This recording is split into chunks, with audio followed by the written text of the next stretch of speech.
La métropole Rouen-Normandie a souhaité engager la restauration de cet édifice parce que son état était de plus en plus vétuste.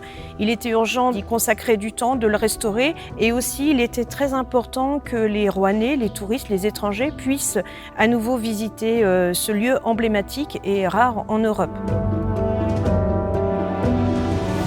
Sur ce projet, nous avons eu des difficultés techniques puisque le site il est quand même hors du commun. Il est composé essentiellement de bois. Donc nous avons eu des bois qui a dû être complètement remplacés, des choses qui n'étaient pas du tout prévues.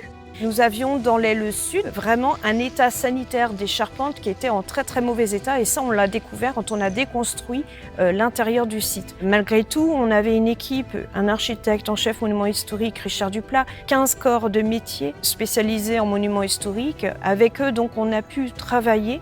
La DRAC également nous a soutenus dans ce projet-là, et donc les difficultés trouvaient facilement des réponses pour pallier à ces éléments-là.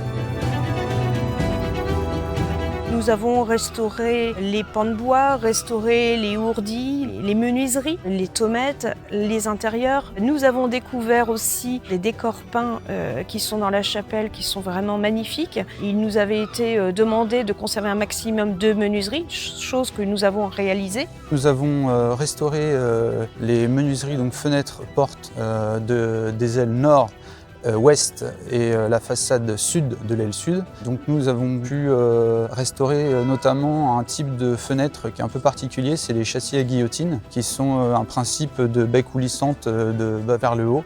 Donc c'était la grosse particularité. Et l'autre partie qui a été très intéressante, c'est on a fait un grand portail qui mène à la cour des prêtres au niveau de l'aile sud, qui mène à la terrasse en fait du restaurant. Donc c'est un très grand portail à deux vantaux qui se replient.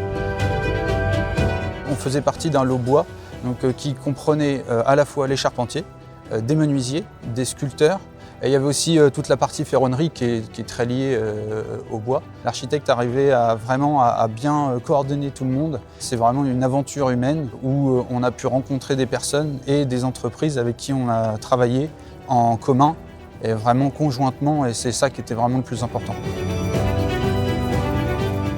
C'était très important pour nous de le présenter aux Rouennais et à nouveau aux touristes, et aussi de faire valoir le travail des compagnons par les rubans du patrimoine. C'était quand même très important.